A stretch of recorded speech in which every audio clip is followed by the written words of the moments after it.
தமிழக வெற்றி கழகம் உருவானதால் யாருக்கு பாதிப்பு? சீமானுக்கு பாதிப்பா, திருமாவளவனுக்கு பாதிப்பா, திமுகவுக்கு பாதிப்பா? ஆமாயா, 3 பேருக்கும் பாதிப்பு தான். திமுக காரன் கதறான், திருமாவளவன் கதறான், சீமா வாயே பேசல, அவ்வளவு போதை அடிச்ச மாதிரியே மைக்ல நீங்க நைட்டு பேசுறாரு, போதை அடிச்ச மாதிரியே பேசுறாரு.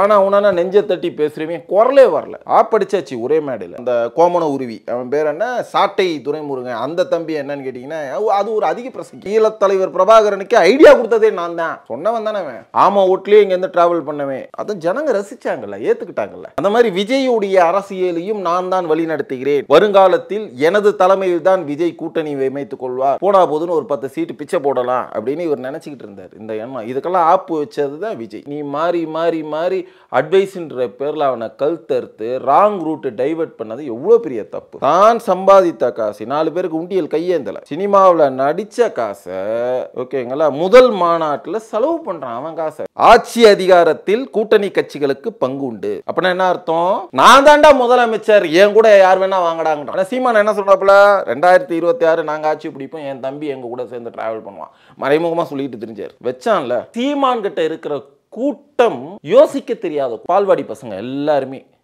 30 வயசு ஆனாலும் அவங்க பால்வாடி பசங்க தான். தெரியல இவன் யாரு, இவன் ஹிஸ்டரி என்ன, தூய தமிழ்ல பேசுறான், சுத்த தமிழ்ல பேசுனா இவனா நல்லவனா? விஜய் முதல்ல கட்சி ஆரம்பிக்கிறான், அவன் சின்ன பையன்றீங்க, சரி ஓகே, கட்சி ஆரம்பிக்கிறான்.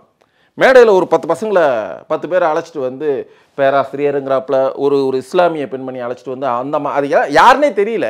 ஆனால் அவங்க சொல்ற ஒரு மாநில பொறுப்பை கொடுத்து இவங்க எங்கள் கொள்கை பிறப்பு செயலாளர், இவங்க இணை செயலாளர், ஏதோ இவங்க அமைப்பு செயலாளர், ஒரு 4 பேர் பேசுறாங்க. ஆனால் சீமான் மேடையில் இவன் மட்டும்தான் பேசுவான். அவன் பொண்டாட்டி புள்ளியோட கொலுசை விற்று அடகு கடையில் வச்சு நகநட்டை வச்சு அவன்கிட்ட கையேந்தி கடனை வாங்கி 10 ரூபா 20 ரூபாய்க்கு கடன் வாங்கி 20 ரூபா வட்டிக்கு கடன் வாங்கி நாம் தமிழர் கட்சிக்கு மீட்டிங் போடுவாங்களாம். இந்த மசுரா வந்து மைக்கை பிடிச்சி 3 மணி நேரம் பேசுவாப்லையா. இந்த இடத்துல விஜய் கிட்ட சீமான் பாடம் கற்றுக்கணும். ஸோ விஜய்க்கு நான் சொல்ல வேண்டியது, தயவு செஞ்சு இந்த சீமான் ஏன் தம்பி விஜய் ஓகேவா அப்படின்னு சொல்லி உனக்கு எதனா உசுப்பேற்றுவான், நிச்சயமாக உசுப்பேற்றுவான், உனக்கு ஒரு பிராக்கெட் போடுவான். இந்த தயவு செஞ்சு அந்த எச்ச இலையை எங்கேயுமே உள்ள சேர்க்காத. நல்ல தலைவர்களோட இணைஞ்சி நீ பணி செய். இப்போ உதாரணத்துக்கு அண்ணே எடப்பாடி பழனிசாமி இருக்காரு, தம்பி அண்ணாமலை பிஜேபி அண்ணாமலை இருக்காப்புல. தமிழ்நாட்டை பொறுத்த வரைக்கும் சொல்றேன், எடப்பாடி பழனிசாமி வாழ்த்து தெரிவித்தார் தொலைபேசியில், அது உண்மையா பொய்யா நான் பார்க்கல. ஆனால் அப்படி உனக்கு வாழ்த்து அண்ணே எடப்பாடி தெரிவிச்சிருந்தால் அது மனதளவில் இதயபூர்வமாக அவர் உனக்கு நிச்சயமாக வாழ்த்திருப்பார்.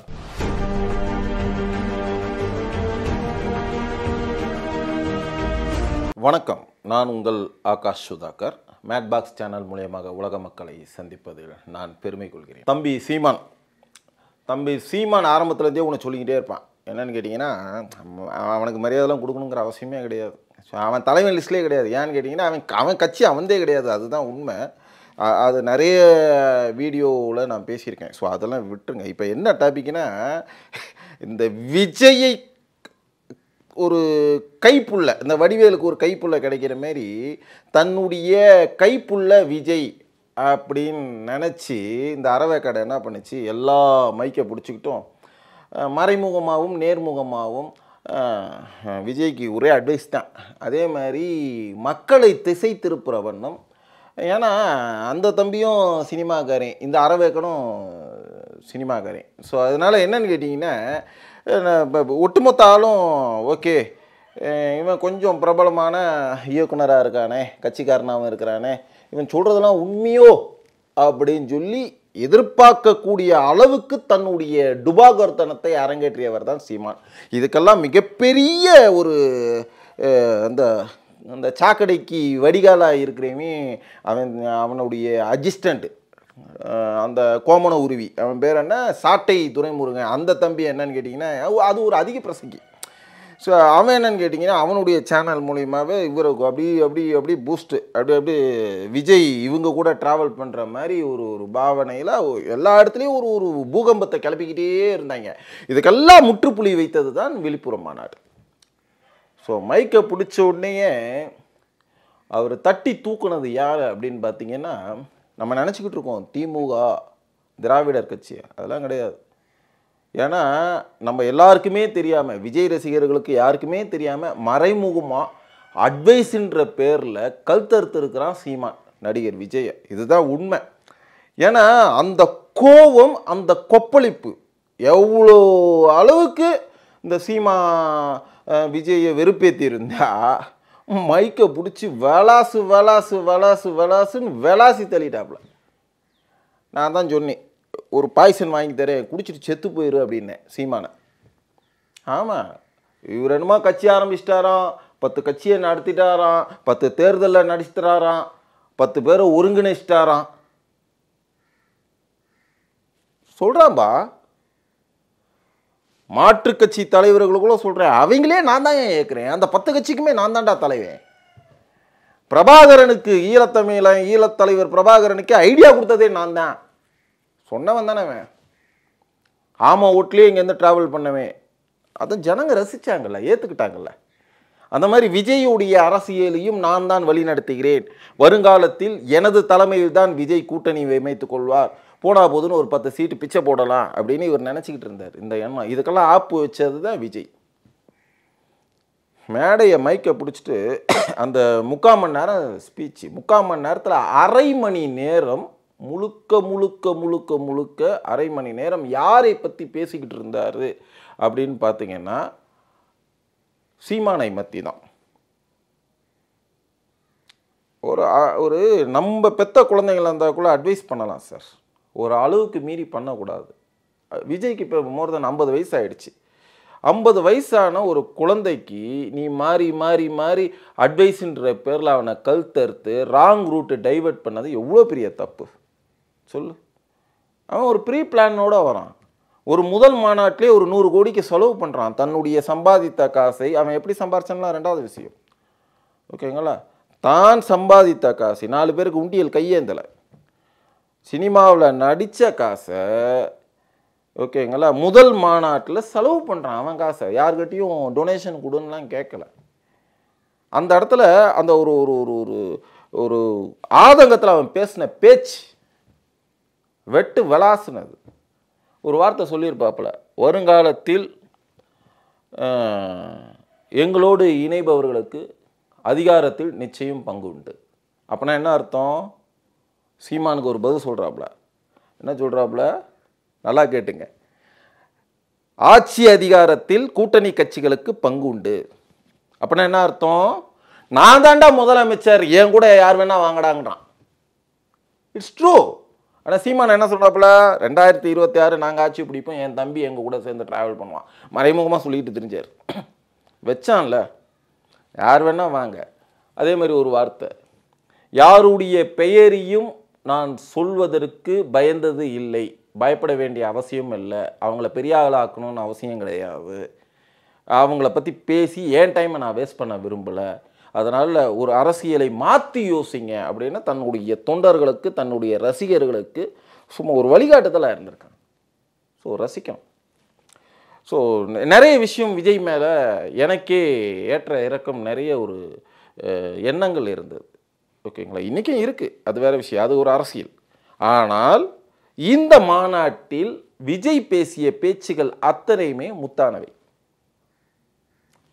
திமுக காரன் கதறான், திருமாவளவன் கதறான், சீமா வாயே பேசலை, அவ்வளோதைய போதை அடித்த மாதிரியே மைக்கில் நீங்கள் நைட்டு பேசுகிறார், போதை அடித்த மாதிரியே பேசுகிறார். ஆனால் உனா நெஞ்சை தட்டி பேசுகிறவன் குரலே வரல. ஏன் வரல? ஆப்படிச்சாச்சு ஒரே மேடையில்.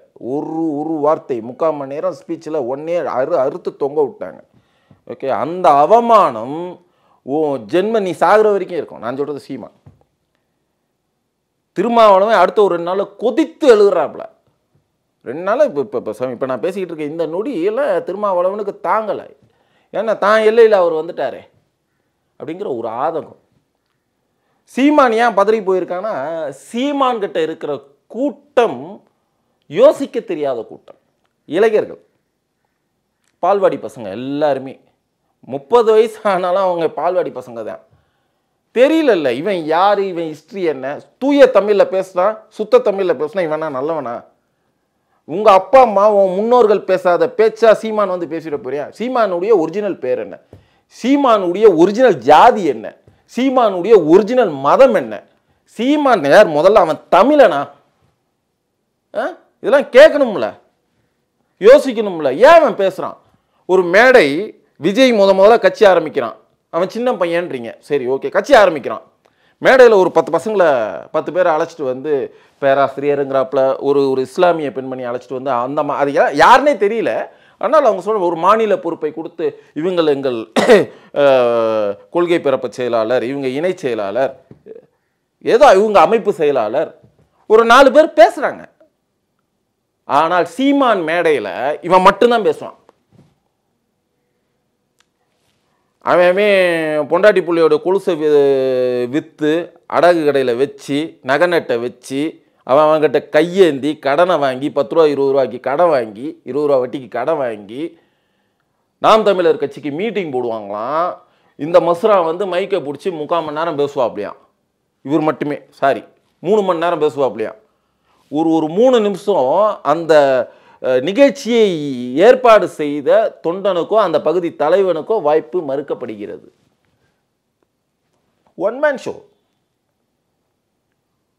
எவ்வளோ பெரிய போலியான அரசியலை ஏற்படுத்தி அவங்களுக்குள்ள நிர்பந்தப்படுத்தி அவர்களுடைய ஆளுமையை அடிவேரோட அழித்து கொண்டு இருப்பவன் தான் சீமான்.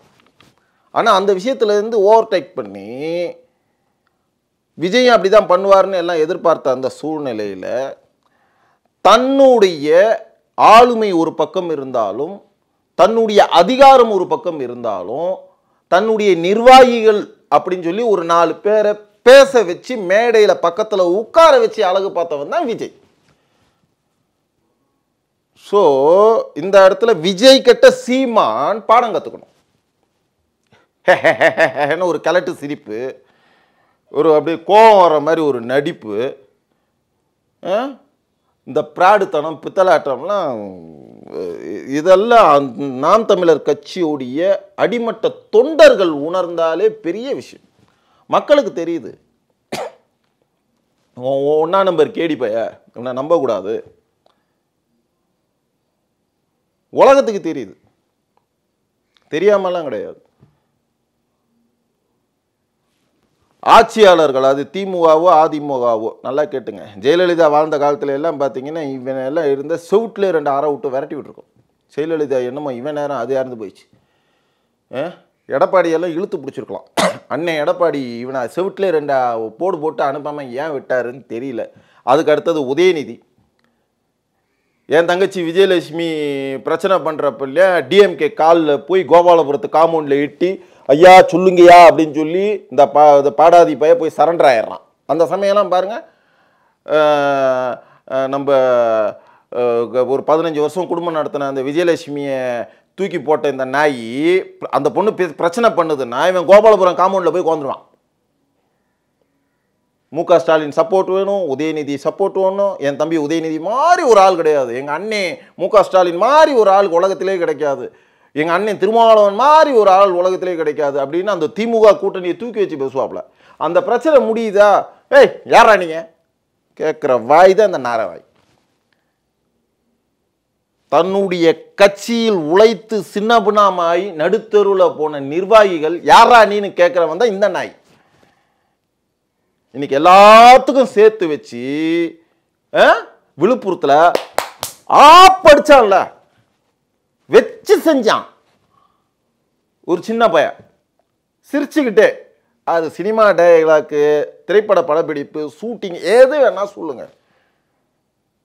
நாம் தமிழர் கட்சி சீமான் பிராடு பைய, அவனை நம்பாதீங்க அப்படின்னு வெட்ட வெளிச்சம் ஆக்கியவன் விஜய். அந்த தம்பியை நான் பாராட்டுறேன். ஓகேவா? அந்த காலத்துல எல்லாம் பார்த்தீங்கன்னா ஏடிஎம்கேல I am not a king, I am a king maker. நான் ஒன்றும் ராஜாக்கள் அல்ல, ராஜாக்களை உருவாக்குபவர்கள் அப்படின்னு சொல்லி அதிமுக எம்ஜிஆர் காலத்தில் இருந்து எம்ஜிஆர் நிறைய எம்எல்ஏக்களை உருவாக்கி இருக்கிறார். ஓகேங்களா? ஜெயலலிதா நிறைய எம்எல்ஏக்கள் மந்திரிகளை உருவாக்கி இருக்கிறார்கள், ஜாதி மதத்துக்கெல்லாம் அப்பாற்பட்டு. திமுக தன்னுடைய குடும்ப உறுப்பினர்களை மட்டுமே உருவாக்கியது. உண்மை. மறைமுகமா நிறைய பிரச்சனைகளுக்கு, இன்னைக்கு தமிழகத்தில் இருக்கிற நிறைய பிரச்சனைகளுக்கு கொளுத்தி விட்டு வேடிக்கை பார்க்கிறவே இந்த சீமான். ஓகேங்களா? இந்த விளையாட்டு திமுகவில் அதிமுகவில் இவன் ஒரு தலைவனோ அப்படின்னு சொல்லி யோசிச்சுக்கிட்டு வேடிக்கை பார்த்துட்டாங்க இந்த தலைவர்லாம். விஜய் வரும்போதே சொல்லிட்டேன், டேய் நீ என் கால் தூசிக்கு சமம், எட்ட போயிரு, இல்லைன்னா ஏறி மிதிச்சு போய். ஆமாம், ஒரு கண் அசைச்சா போதும், அந்த கட்சின்னு ஒன்று இல்லவே இருக்காது. விஜய் ஒரு கண்ணை அசைச்சா லைட்டாக போதும், அந்த கட்சின்னு ஒன்று நிச்சயமாக இருக்காது. அந்த நிலைமைக்கு உருவாக்கிட்டாப்ல. இப்போ எல்லாம் சொல்கிறேன், தமிழக வெற்றி கழகம் உருவானதால் யாருக்கு பாதிப்பு அப்படின்னா, சீமானுக்கு பாதிப்பா, திருமாவளவனுக்கு பாதிப்பா, திமுகவுக்கு பாதிப்பானா? ஆமாயா, 3 பேருக்கும் பாதிப்பு தான். பாதிப்பு தான். ஒட்டுமொத்த இளைஞர்களும் அந்த பக்கம் திரும்பிட்டாங்கல்ல. லாஸ், மிகப்பெரிய லாஸ். சார் இது எங்க ஓட்டு வங்கியை பாதிக்காது. பாதிக்கும், பாதிக்கல, அது மேட்ரு இல்லை. 234 தொகுதியில் நிச்சயமா ஒரு 30 எம்எல்ஏயாவது வந்து எதிர்கட்சி ஒரு நாற்காலியில் உட்காரக்கூடிய வாய்ப்பு விஜய்க்கு இருக்கு. சீமானால் முடிந்ததா? கடந்த பல தேர்தல்களை நான் கண்டேன். ஓட்டு வங்கியில் 3வது இடத்துல இருக்கேன். ஏடிஎம்கே, டிஎம்கே, ஏடிஎம்கே, பிஜேபிக்கு அடுத்தது நான் தான். ஏடிஎம்கே, டிஎம்கே 3வது இடம், நாம் தமிழர் கட்சி 4வது இடம் தான் பிஜேபி. வாய்கிலேயே சொல்ல தெரியுதுல்ல. ஏன் ஜெயிக்கிறோம் தோக்குறோன்றதெல்லாம் மேட்ரு இல்லை. எவன் ஆட்சி கட்டியில் போய் சட்டமன்றத்திலையும் நாடாளுமன்றத்திலையும் உட்கார்றாங்கிறது தான் மேட்ரு. உன்னால் முடிஞ்சுதா? நாளைக்கு விஜய் தம்பி உட்காருவான், அவன் நிர்வாகிகள் உட்காருவாங்க. உன்னால் முடிந்ததா? உடனே அவங்களுடைய அந்த ஐடி விங்கிலேருந்து விஜயை திட்டலாமா வேண்டாமா, கழுவி ஊற்றலாமா வேணாமா, நீ என்ன ஊற்றினாலும் எங்களுக்கு அதை பற்றி கவலையே இல்லைடா, போங்கடா விளக்கணைகளான்ட்டு போயிட்டாப்ல. ஸோ விஜய்க்கு நான் சொல்ல வேண்டியது, தயவு செஞ்சு இந்த சீமான் ஏன் தம்பி விஜய் ஓகேவா அப்படின்னு சொல்லி உன்னை எதனா உசுப்பேற்றுவான், நிச்சயமாக உசுப்பேற்றுவான், உனக்கு ஒரு பிராக்கெட் போடுவான். இந்த தயவு செஞ்சு அந்த எச்ச இலையை எங்கேயுமே உள்ளே சேர்க்காத. ஆமாம், உன் கட்சியை, உன் நிர்வாகத்தை நேர்பட நடத்து, நிச்சயமாக நீ வெற்றி பெறுவ, அது வேற விஷயம். ஓகேவா? நல்ல தலைவர்களோட இணைஞ்சி நீ பணி செய். ஆமாம், இப்போ உதாரணத்துக்கு அண்ணே எடப்பாடி பழனிசாமி இருக்காரு, தம்பி அண்ணாமலை, பிஜேபி அண்ணாமலை இருக்காப்புல. தமிழ்நாட்டை பொறுத்த வரைக்கும் சொல்கிறேன், நான் தேசிய அளவில் நான் பேசலை. ஓகேங்களா? தமிழ்நாட்டுக்கு தலைவர் தம்பி அண்ணாமலை, பிஜேபிக்கு தமிழ்நாட்டுடைய முக்கிய தலைவராகவும் எதிர்கட்சி தலைவராகவும் ஆளும் முன்னாள் முதலமைச்சராகவும் இருந்தவர் எங்கள் பெரிய அண்ணன் எடப்பாடி பழனிசாமி. அவங்களெல்லாம் ஒருங்கிணைச்சிக்கோ, நீ நல்லா வருவே. சில ஊடகத்தில் ஒன்று பார்த்து, எடப்பாடி பழனிசாமி வாழ்த்து தெரிவித்தார் தொலைபேசியில். அது உண்மையாக பொய்யா நான் பார்க்கல. ஆனால் அப்படி உனக்கு வாழ்த்து அண்ணன் எடப்பாடி தெரிவிச்சிருந்தால் அது மனதளவில் இதயபூர்வமாக அவர் உனக்கு நிச்சயமாக வாழ்த்தியிருப்பார். இந்த சொரிநாய் சீமான் வாழ்த்துறதெல்லாம் ஏற்றுக்காத, பிராடு. நீ அங்கே எதிர்த்தணுன்னு இங்கே ஏடாவிடமாக பேச்சு. திமுகவை எதிர்த்தார், அதிமுகவை மறைமுகமாக சப்போர்ட் பண்ணார். ஏன் மறைமுகமாக? நேர்முகமாகவே சப்போர்ட் பண்ணிட்டு போயேன். என்ன அப்போ? 2 விஷயம் தாங்க, 2 விஷயம் தான். இப்போ 3வது விஷயம் யோசிக்கிறாங்க. 2 விஷயம் தான். என்ன அது 2 விஷயம் அப்படின்னா, ஒரு வாட்டி ஒரு 5 வருஷம் டிஎம்கே ஆளுது, ஒரு 10 வருஷம் டிஎம்கே ஆளுதுன்னா அடுத்த ஒரு 5-10 வருஷம் ஏடிஎம்கே ஆகும். இதுதான் கடந்த 40-50 ஆண்டு காலமாக தமிழ்நாட்டுடைய தலையெழுத்து. இதுக்கு ஒரு முற்றுப்புள்ளி வைத்து ஓவர்டேக் பண்ணி கட்டி அரவணைச்சி ஒரு கூட்டணி அரசியலாகவோ இல்லை தன்னிச்சை அரசியலாகவோ நாங்கள் ஆட்சியை பிடிப்போம் சொல்லிக்கிட்டு இருக்கிறவர் தம்பி அண்ணாமலை, பிஜேபி சார்பாக வந்தால் வரவேற்போம். நான் ஒரு ஊடகவியலாளராக, நெறியாளராக, நான் மக்கள் சமூக சேவகராக நான் சொல்கிற ஒரே ஒரு விஷயம்னா, அண்ணாமலை தம்பி வர்றாப்புலையா, வரட்டும், வரவேற்போம். ஆனால் நான் சொல்கிறது விஜய்க்கு, தம்பி நீ இப்போ வர ஒரு அதிகாரத்தை பெறணும் அப்படின்னா கூட இருக்கிறவங்கள அரவணைச்சிக்க. ஆல்ரெடி சீனியர்ஸ் இருப்பாங்க. இந்த கமலஹாசன் மாதிரி வீணாக போயிடாத. கமலஹாசன் மக்களை ஏமாற்றி சீமானை ஃபாலோ பண்ணார். சீமான் எப்படி ஒரு மேடையில் தனியாக மைக்க பிடிச்சி பேசுவானோ, தொண்டர்கள்லாம் அறிமுகப்படுத்த மாட்டான், அதே வேலையை கமலஹாசன் பண்ணார். இன்றைக்கி காணாமல் போயிட்டார். அப்படி ஒரு கட்சி அங்கே இருக்குதானே யாருக்கும் தெரியாது. அந்த மாதிரி நீ ஆயிடாத. ஓகேவா? உன்னுடைய தொண்டர்கள் எல்லாம் பெரிய பெரிய, நீ தான் பணக்காரன், உன் தொண்டர்கள் எவனும் பணக்காரன் கிடையாது விஜய். அதனால் உன் தொண்டர்களை ஒரு பணக்கார லிஸ்ட்டில் கொண்டு வா. அவன் பிறந்தது ஏழையாக இருக்கட்டும், ஓகே, ஒரு வளர்ந்தது ஆளுமை மிக்க ஒரு அதிகாரம் மிக்க ஒரு தலைவனாக உருவாட்டும். அது ஒன்னால நடக்குதா சந்தோஷம். அப்ப நீ என்ன பண்ணணும்? ஆண்ட தமிழ்நாட்டை ஆண்ட அரசியல்வாதிகளோடு அண்ணே எடப்பாடி மாதிரி எடப்பாடி எடப்பாடி அப்படின்னு சொல்லிக்கிட்டு இருக்கேன்னா இன்னைக்கு அதிமுகவை நல்லபடியாக வழி நடத்த ஒரு பரந்த உள்ளம் கொண்ட ஒரு நேர்கொண்ட பார்வையான அரசியல்வாதி இன்னைக்கு சத்தியமா இல்லை. உண்மை இல்லை. ஓ பன்னீர்செல்வம் மேலாம் ஒரு ஒரு மரியாதை இருந்தது, ஓடி போச்சு. சாதாரண ஒரு சீட்டு 2 சீட்டுக்காக காணாமல் போயிட்டார். நான் அவரை தவறான்னு சொல்லலை. அவருடைய அறிவுடைய வளர்ச்சியா இல்லை வயதின் முதிர்ச்சியான்னு தெரியல. அவர் தடுமாறிட்டார். நல்லதா கெட்டதா உன்னை விட்டு நான் போக மாட்டேன்பான்னு சொல்லியிருக்கணும்ல. எதுக்கு இன்னைக்கு ஒரு பிரச்சனை பஞ்சாயத்து பேசி தீர்த்துருக்கலாம்லே. சரி விடுங்க, அந்த அதிமுக பிரச்சனைக்குள்ள இப்போ நம்ம வேண்டாம். விஜய்க்கு மட்டும் பேசுவோம். தம்பி விஜய், நான் திரும்ப முதல்ல சொன்ன மாதிரி இப்பவும் நான் திரும்ப சொல்றேன், ஆளுமை மிக்க தலைவர்களோடு ஆண்ட தலைவர்களோடு தமிழ்நாட்டை ஆண்ட தலைவர்களோடு இணைந்து நீ பயணம் செய். ஒரு அதிகாரத்தை நீ முதல்ல புடி, ஒரு இடத்துல அமர்வு, அப்புறம் உட்கார்ந்துட்டு நீ அதிகார பகிர்வு அப்புறம் கொடு. முதல்ல நீ உட்கார், உனக்கு உட்கார்றதுக்கு ஒரு இடம் அமைத்துக்கொள். அதனால கட்சி ஆரம்பிச்சிருக்க, நல்லபடியாக நடத்து. 2026 யாரு கூட வேணாலும் கூட்டணி வை, அது உன் விருப்பம். அதிமுக கூட நீ பேசுகிற பேச்சு பார்த்தா திமுக கூட சத்தியமாக கிடையாது. ஓகே, அது தெளிவாக தெரியுது. அது ஓரங்கட்டு. அண்ணே எடப்பாடி வாழ்த்தினாரு, மறைமுகமாக எடப்பாடிக்கு சப்போர்ட் விஜய்னா அது உண்மையாக இருந்துட்டு போட்டோம், அதை உறுதிப்படுத்து. ஓகேவா? நிச்சயமாக அண்ணன் எடப்பாடி பழனிசாமி உன்னை எந்த சூழ்நிலையிலும் கைவிட மாட்டார். அவரோடு இணைஞ்சு பயணம் செய், இல்லைன்னா தம்பி அண்ணாமலையோடு இணைந்து பயணம் செய், அது உன் விருப்பம். ஆனால் உன் தொண்டர்களை உலக மக்கள் நம்பிக்கொண்டிருக்கிற மாதிரி நேர்கொண்டு பார்வையாக வழி நடத்து. ஒரு அதிகாரம் மிக்க ஒரு பதவியில் அவங்கள அமர வெயி, மக்களை ஒருங்கிணைச்சு அவங்கள பார்த்துக்கணும்னு இந்த பசங்களுக்கு ஒரு உபதேசம் செய். நீ சொன்னால் கேட்பாங்க, கேட்கக்கூடிய பசங்க தான் உன் தம்பிங்க, கேளு. அப்புறம் சீமான், நிச்சயமாக சொல்கிறேன், நான் கொஞ்சம் முன்ன சொன்ன மாதிரி தான், யோசிக்க தெரியாத குழந்தைங்களையும் அறகுற குழந்தைங்களையும் வச்சுக்கிட்டு தான் நீ கட்சி நடத்துகிற. இதுக்கெல்லாம் முற்றுப்புள்ளி தான் நடிகர் விஜய் நடத்திய மாநாடு. நிச்சயமாக உன் கட்சியில் இருக்கிற கிட்டத்தட்ட ஒரு 40-50% பேர் நிச்சயமாக விஜய் கட்சிக்கு ஒரு மாற்று வழி பாதையை தேடி நிச்சயமாக போவாங்க. அதனால் தம்பி விஜய், திரும்ப திரும்ப சொல்கிறேன், எந்த சூழ்நிலையிலும் உன் காம்பவுண்டு பக்கம் கூட சீமானை சேர்த்துறாத. நிச்சயமாக நீ நல்லா இருப்ப. நீ சேர்த்தினா அதை மாதிரி ஒரு வில்லங்கம் முடிச்சவன் உலகத்தில் யாரும் இல்லை, புரிஞ்சுக்க.